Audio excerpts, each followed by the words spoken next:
¿Cómo vamos? Carlos, ¿Ya ¿bien? casi? Me las ayudo por acá porque... Bueno, Carlos, necesitamos que hablar con usted algo muy importante.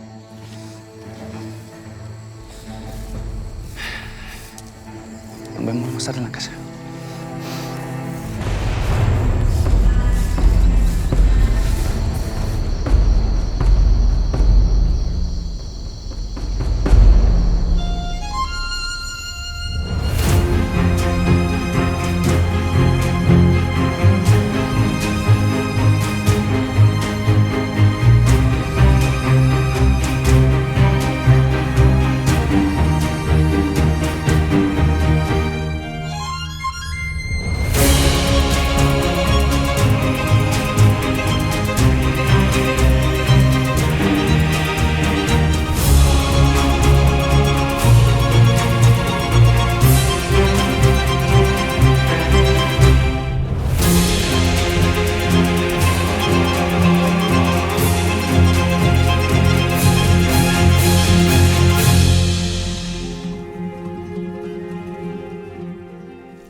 Muy bien, me siento muy bien, de verdad que sí, porque me fascina mucho el campo.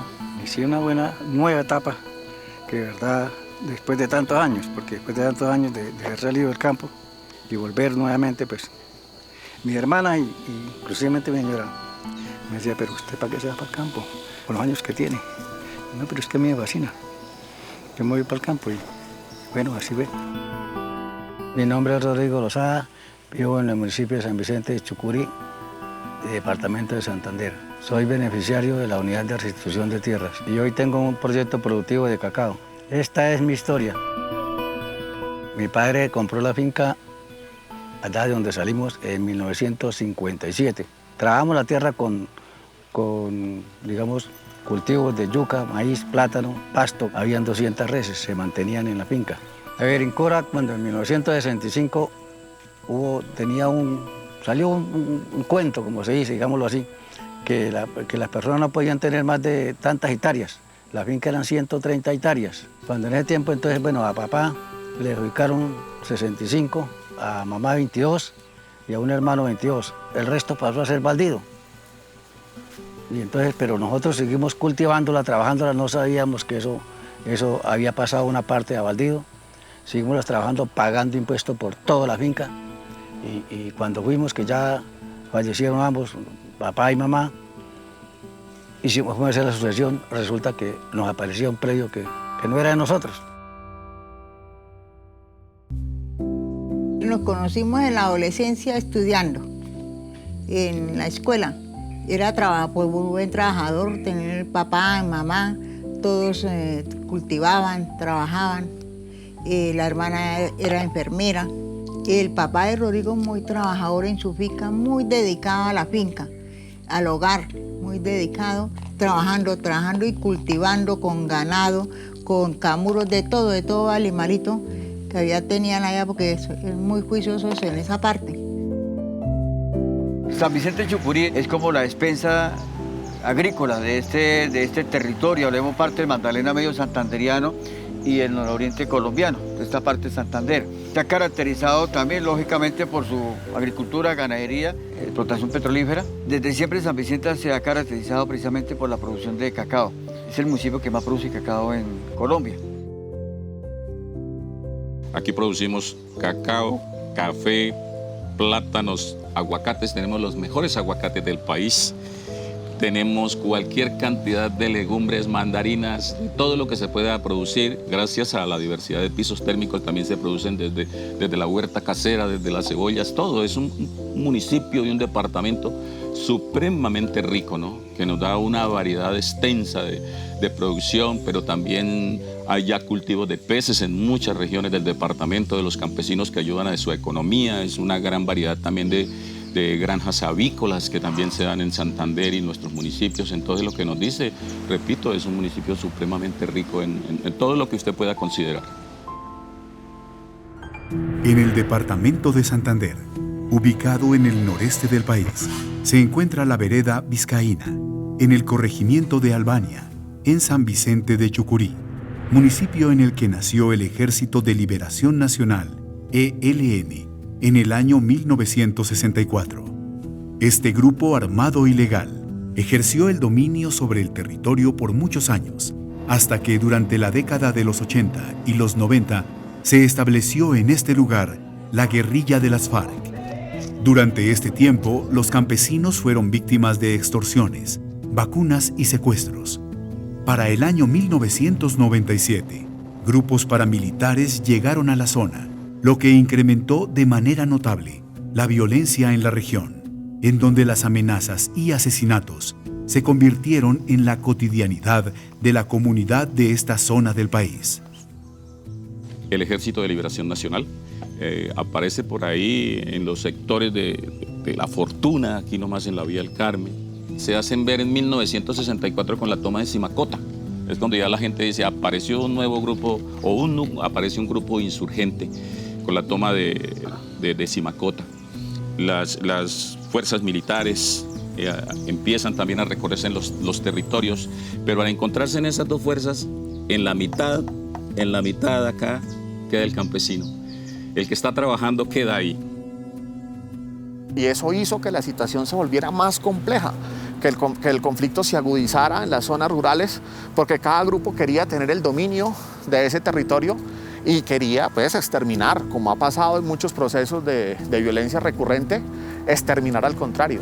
Encontrarse usted en territorio con actores armados pues generaba miedo, generaba todo un sistema de zozobra con el que se creció en el territorio y con el que muchos amigos tuvieron que convivir. A la zona entró un señor Ambrosio Plata Acevedo, cuando eso pues todavía no era tan bueno, y él había comprado una cantidad de fincas y tenía una hacienda que mantenía más de 10.000 reses. A él era que vacunaban. A nosotros no, pues como nosotros estábamos pegados, pienso yo que era que ellos creían que ese ganado también era él, que esa finca era él, entonces nosotros no decían nada. Cuando ya don Ambrosio Plata se cansó de dar vacunas, como se dice, entonces sacó el ganado y dejó la finca sola. Al sacar el ganado, ya quedamos nosotros solos, que era la única persona que quedamos con ganado, fue cuando nos empezaron a vacunar. Posteriormente también aparecen las Fuerzas Armadas Revolucionarias de Colombia. O sea, esta zona fue asentamiento del Frente 12 de las FARC, que también contribuye más a la violencia. Que querían hacer un sancocho, una fiesta, alguna cosa que les inventaran, llegaban y necesitamos matarla. Y había que hacerlo, porque esa era la ley de ellos. Mire, nosotros pagamos cuando no porque nos cansáramos, sino que la situación no nos daba. La situación nos daba, entonces, la primera vez que no le dimos vacuna, no le dimos al ELN. Vamos a esperar a ver, y este año no le damos al ELN, el año que entra no le damos a la FARC. No le dimos vacuna y no fue cuando nos mataron a Pablo, por la falta de vacuna. Pues nosotros ya dices que, bueno, este año maneja la finca usted, este año lo maneja usted, ese año la tenía él. Entonces a él fue el que llegaron, acudieron, estaba en la finca, todos estábamos en la finca, pero él estaba ahí. Bueno, ¿quién es el encargado del ganado? Pues eso lo decían así. No dijeron más nada, ni una palabra, y lo sacaron como así de aquí hasta allá, de la casa para abajito, así como de donde está. Y ahí lo mataron, sin decir nada. Después que nos dijeron que era para que aprendiéramos a dar vacuna. Las vacunas igualmente, pues aparte que les dan unas ganancias a ellos, también fue una forma de desestabilizar y de que la gente se cansara del territorio, regalara, vendiera o se fuera. 29 de junio, papá estaba cumpliendo años. Nosotros salimos tarde porque estábamos haciendo una cerca y no podemos dejarla hacer sin terminar. Carlos, necesitamos que hablar con usted algo muy importante. Cuando, como a las 10 de la mañana, llegaron y sacaron a Carlos.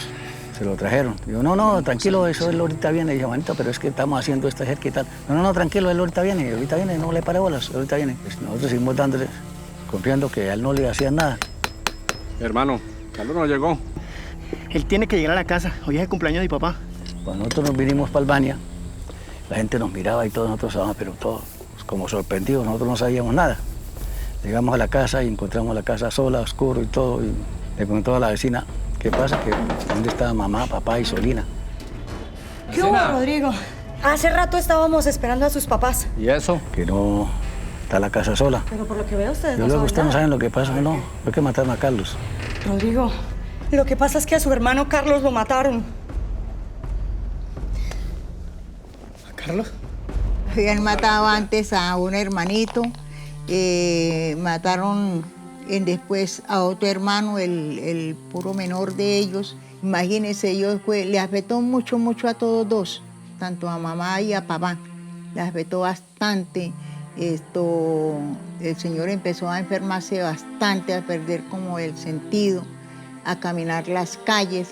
Bueno, mucho, mucho antes fue bastante, ¿cómo es? Fuerte esa situación que ellos vivieron. Después de que le hicimos el entierro al lunes, llegaron los mismos tipos que lo habían sacado. Necesitamos esta res y esta res. Hermano, pero esos animales no son de nosotros. ¿O qué es lo que quieren? Nos vamos a llevar esas 2 vacas. No, esas vacas no son de nosotros. Le dije que me las llevo. ¿O qué quiere? ¿Que me lleve a otro de sus familiares? Ellos traían un hierro, se la ponían, la marca, y esos son los animales que tienen que dejar ahí. Se vienen, cosa que usted no se va a dar de cuenta qué carro la va a recoger. Había un ambiente de zozobra y ya habían territorios marcados. Por ejemplo, San Vicente de Chucurí, primero guerrillero, después paramilitar. Y donde quiera que un chucureño viajaba, este es paramilitar o es guerrillero. Otra vez la comunidad metida en medio de semejante escenario violento, empiezan los asesinatos, empiezan las acusaciones entre los unos, recriminándole al campesino, que es que el campesino le ayuda a uno, el campesino le ayuda al otro, y llegan, y ahí está, la espalda del campesino la que se tiene que colocar, y de las comunidades. Magdalena Medio es una zona supremamente rica, está en el centro del país, entonces lógicamente es un corredor bastante atractivo. De ahí pues el paramilitarismo fue un achaque de decir, vamos a decirle no a la guerrilla, sino para llegar en cierta forma obtener territorio. Llegan las autodefensas. Las autodefensas hicieron reuniones en Albania, todo el mundo tenía que presentar su escritura, cuántas hectáreas tenían, había que pagar 10.000 pesos por hectárea a ellos. Papá dijo, bueno, ¿y ahora qué hacemos? Mamá y todos, papá todavía. Bueno, pues le dijimos a papá, nosotros que estábamos ya ni Carlos ni Pablo, estaba solamente Luis Francisco y Solina, mi hermana, hagamos una cosa, que papá siga pagando la vacuna de la guerrilla y nosotros, los hermanos, pagamos la vacuna de las autodefensas. No hay más que hacer, porque nos acaben de matar a todos. En el año 1997, Isolina Lozada Pérez, hermana de Rodrigo, salía de su turno de enfermería del puesto de salud en el que trabajaba en su pueblo. Cuando iba camino a casa, la abordaron paramilitares, quienes fueron enfáticos en decir que era colaboradora de la guerrilla por haber atendido en el puesto de salud a guerrilleros que habían estado en combate y porque su familia les pagaba vacunas a estos grupos. Isolina trató de defenderse, pero ellos, sin escuchar ninguna explicación, a sangre fría, la asesinaron. Mataron a una hermana que era enfermera de ahí. O sea, trabajó toda la vida de enfermera en Albania. Le colaboraba mucho a la comunidad, que donde tuviera que ir a atender un parto, a alguna cosa, ella iba hasta donde fuera. 3, 4 horas de camino hasta donde fuera y a la hora que fuera. Cuando las autodefensas dieron de cuenta que nosotros le estábamos pagando vacuna a la guerrilla, fue cuando mataron a Isolina. Ya salía pensionada, ya iba a salir, ya eso era los últimos días que trabajaba ahí y salía pensionada. No alcanzó a disfrutar de la pensión, como se dice. Ya la decisión era salirse todos de allá porque ya habían 3 asesinatos entre la familia de Rodrigo. Entonces fue una decisión que les tocó por obligación venirse de allá todos, abandonar completamente todo. Fueron muchos los casos porque a veces en ocasiones dejaban a las víctimas ahí tiradas en la vía, porque la idea era que las vieran. Eso era sembrar miedo, eso era sembrar terror y el terror se siembra así, ver la gente tirada en las vías, ver la gente asesinada y ver los familiares ahí llorando, clamando por alguien y reclamarle a quién. En el Observatorio de Paz de Magdalena Medio Lopi aparece más de 9.000 personas desplazadas de la región. Estamos hablando un promedio de 3.000, 4.000 familias.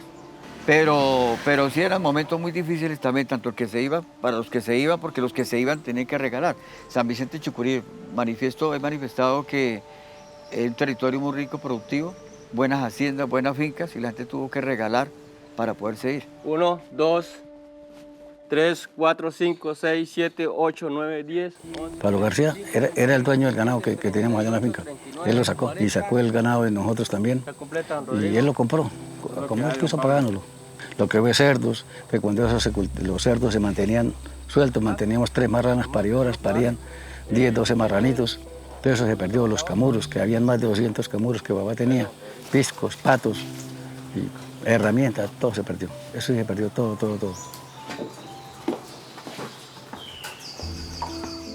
Definitivamente todos para Barranca, a pasar necesidades grandes.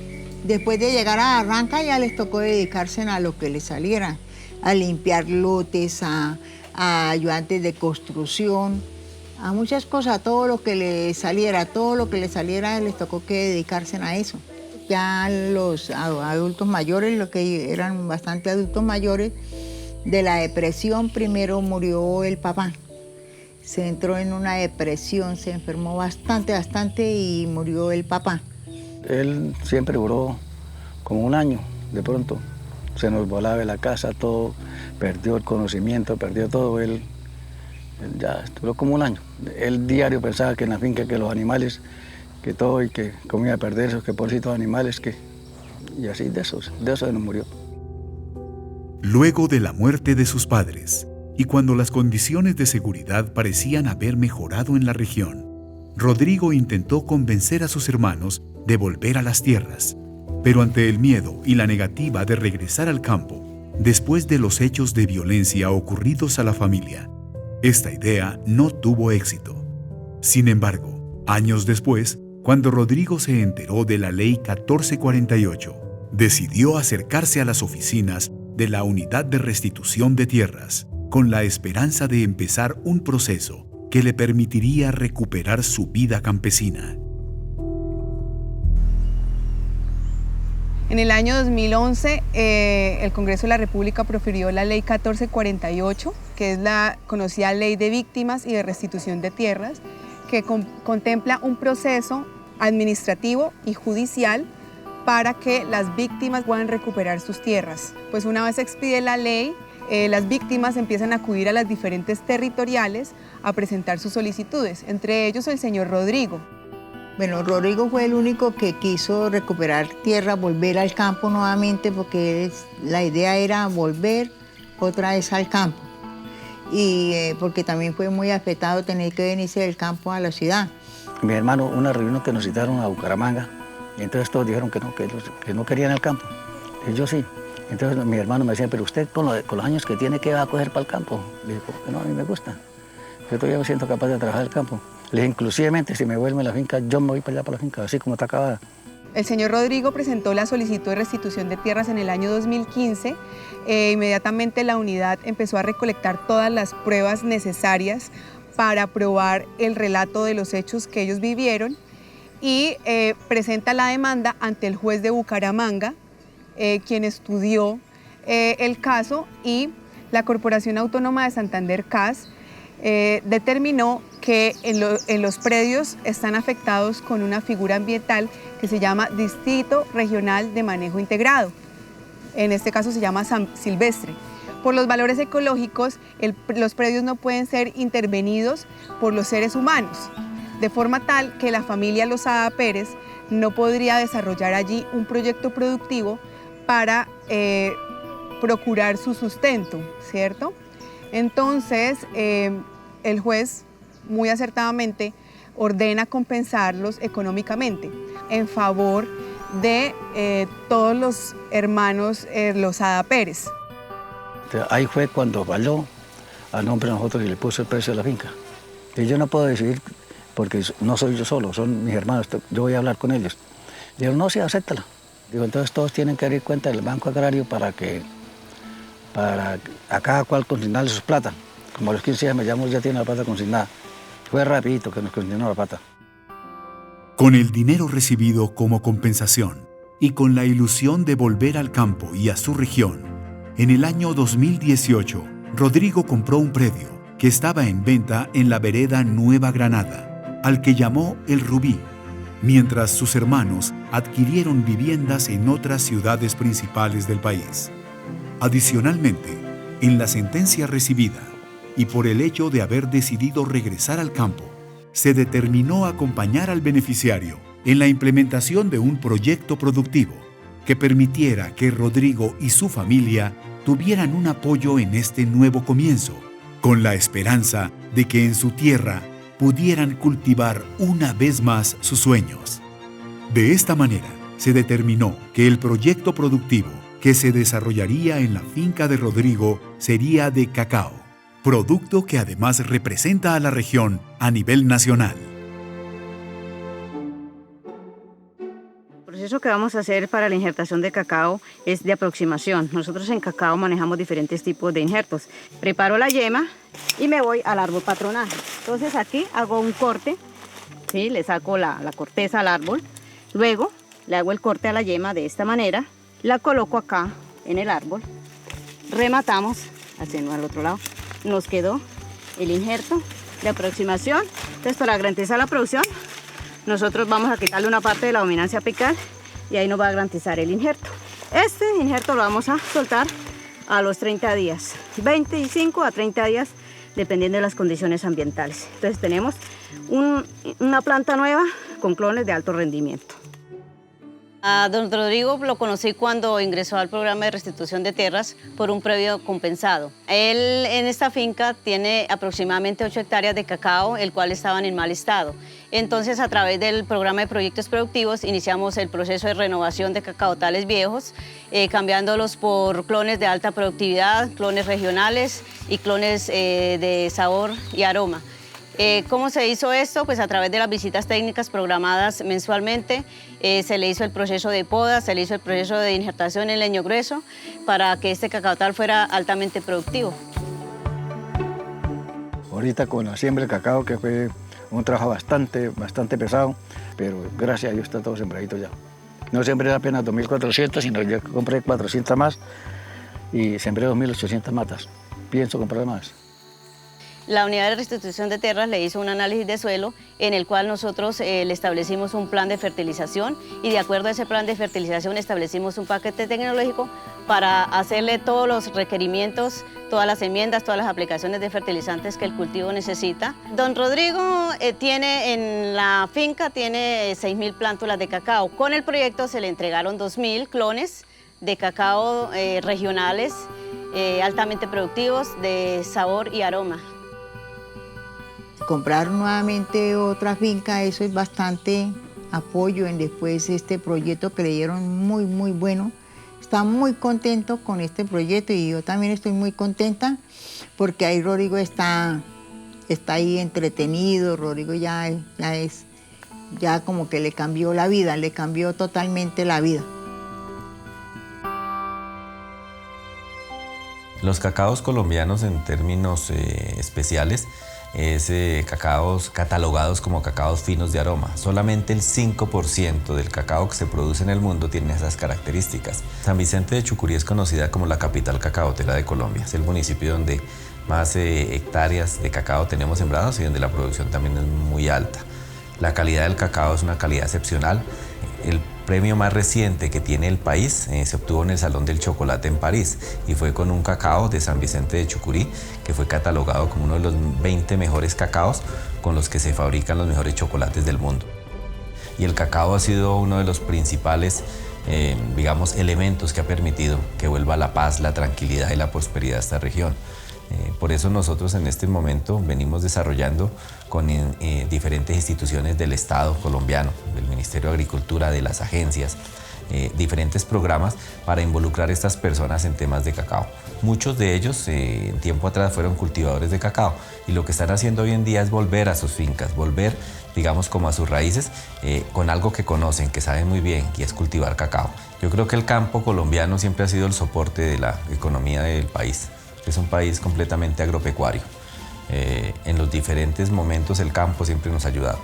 Recordemos que siempre necesitaremos un agricultor cada que comemos, o en el desayuno, o en el almuerzo, o en la cena. Siempre necesitamos del trabajo de los agricultores colombianos. Lejos estoy de creerme poeta o literato.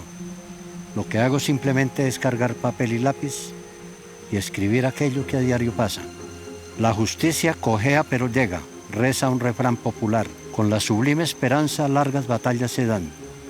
La alegría se comparte con el amigo y el hijo. Recuperar lo perdido siempre da regocijo. Cuando se aplica la ley con justicia y equidad, el ser vuelve a ser ser. La paz nos da para todo. Es que trabajar en un escenario de paz y no de violencia y guerra y dolor y muerte y angustia como el que ya se vivió, eso cambia las expectativas y puede uno visionar.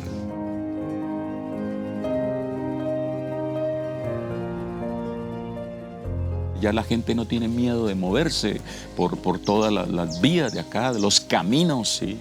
Aquí el turista viene hasta conocer una mata de cacao y chuparse las pepas, ¿sí? Eso ha abierto un horizonte enorme en la economía de las gentes. Se respira un ambiente muy tranquilo. Por acá la vereda es muy tranquila, gracias a Dios. Y no, muy bueno. Para mí la tierra es lo mejor que puede haber. Lo mejor que puede haber vuelto al campo. Lo mejor que pudo haber hecho Dios en este mundo fue la mujer y la tierra, el campo, como se dice. En el campo nada falta, gracias a Dios, de todo hay. Y por eso me siento también orgullosa de mi esposo, orgullosa de que siempre no pensé que realmente iba a volver al campo por todo lo que había sucedido. Todo lo que había sucedido fue terrible lo que le sucedió a ellos. Y vean, se me admiraba cuando decía que él quería volver al campo.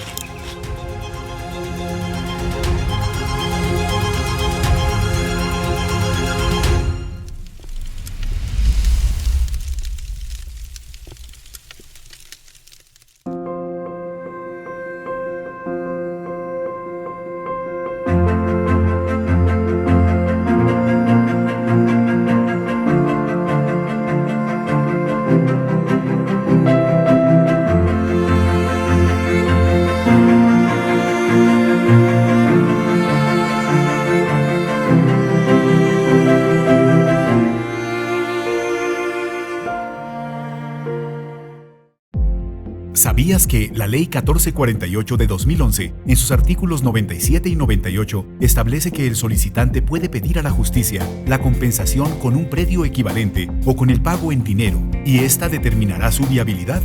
¿Qué es una compensación? La alternativa de recibir un predio en igualdad de condiciones o características al que fue despojado o abandonado, o el pago en dinero. Esta puede ser solicitada en 4 situaciones. Primero, el predio a restituir está en una zona de alto riesgo por desastre natural. Segundo, en el predio se presentaron despojos sucesivos y este fue restituido a otra víctima. Tercero, se muestra que la restitución implicaría un riesgo para la vida o la integridad del beneficiario. Cuarto, el predio solicitado se trata de un bien inmueble que haya sido destruido parcial o totalmente y sea imposible su reconstrucción. Si se demuestra alguna de estas situaciones, la justicia podrá determinar que sea compensado con predio equivalente o con una compensación monetaria como última opción. También el artículo 91 de la ley establece que la justicia, con el fin de garantizar la restitución, cuando existe la voluntad de no regreso por afectaciones a la salud física o psíquica del beneficiario, ordene la compensación.